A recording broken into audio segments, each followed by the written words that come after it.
authentic recipe. இன்னைக்கு நாம செய்ய போறது முட்டை குருமா. முட்டை யூஸ் பண்ணி இன்னைக்கு ஹோட்டல் ஸ்டைல் எக் குருமா எப்படி செய்யறதுன்னு நான் உங்களுக்கு சொல்லி தரேன். என் சேனலை சப்ஸ்கிரைப் பண்ணாதவங்க சப்ஸ்கிரைப் பண்ணுங்க. வீடியோ கீழே தெரியுற பெல் பட்டனை கிளிக் பண்ணுங்க. இந்த எக் குருமா செய்யறதுக்கு தேவையான பொருட்கள் 4 பேர் அளவுக்கு குருமா செய்யறதுக்கு நான் இன்கிரிடியன்ட் எடுத்து வச்சிருக்கேன். 4 முட்டை வேக வச்சு எடுத்து வச்சிருக்கேன். குழம்பிற்கு 4 தக்காளி மிக்ஸியில் விழுத அரைச்சி வச்சுருக்கேன். கருவேப்பிலை, கொத்தமல்லி, 1 வெங்காயம் கட் பண்ணியிருக்கேன். 2 பச்சை மிளகாய் கீறி வச்சுருக்கேன். இஞ்சி பூண்டு பேஸ்ட் 1 டீஸ்பூன் எடுத்திருக்கேன். கரம் மசாலா 1 டீஸ்பூன், மிளகாய்த்தூள் 1 டீஸ்பூன், மல்லித்தூள் 2 டீஸ்பூன், 1 ஸ்பூன் உப்பு, 1/2 டீஸ்பூன் மஞ்சத்தூள்.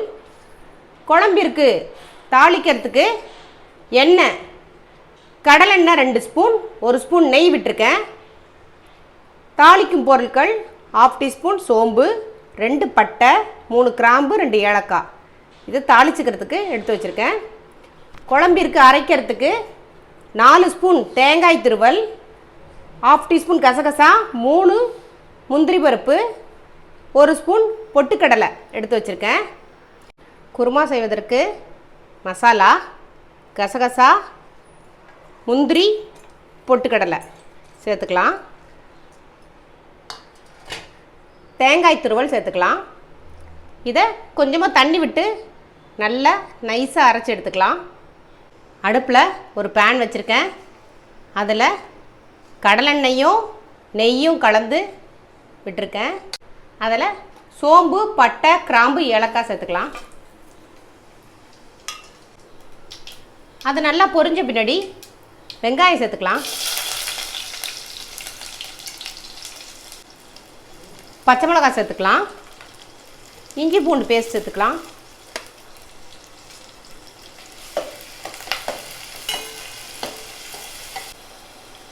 கருவேப்பிலை, கொத்தமல்லி சேர்த்துக்குவோம். கரம் மசாலா சேர்த்துக்குவோம்.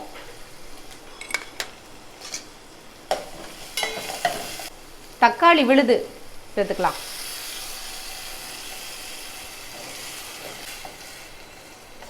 எல்லாம் நல்லா வதங்கிடுச்சு. மல்லித்தூள், மிளகாய்த்தூள்,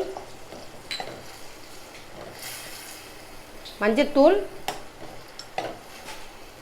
உப்பு இதை கொஞ்சமாக வதக்கி விட்டுறலாம். இதில் 2 டம்ளர் தண்ணி சேர்த்துக்குவோம்.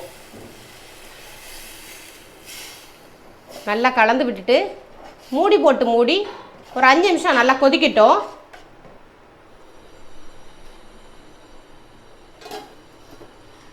குழம்பு கொதிச்சிருச்சான்னு பார்ப்போம். குழம்பு நல்லா கொதிச்சிருச்சு. அதில் தேங்காய் அரைத்த விழுதை சேர்த்துக்கலாம். இதை கலந்து விட்டு டேஸ்ட் பண்ணி பாருங்கள். உப்பு, காரம் எல்லாம் கரெக்டாக இருக்கான்னு பாருங்கள். தேவைப்பட்டால் போட்டுக்கோங்க. இது ஒரு 2 நிமிஷம் கொதிக்கட்டும். இப்போது வேக வச்சு தோல் உரித்த முட்டைகளை இதில் சேர்த்துக்கலாம்.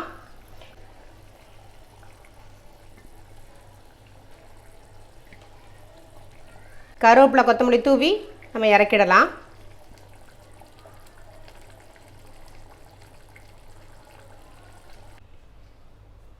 முட்டை குருமா சூடாக ரெடியாக இருக்குது. ரொம்ப டேஸ்ட்டாக வந்திருக்கு.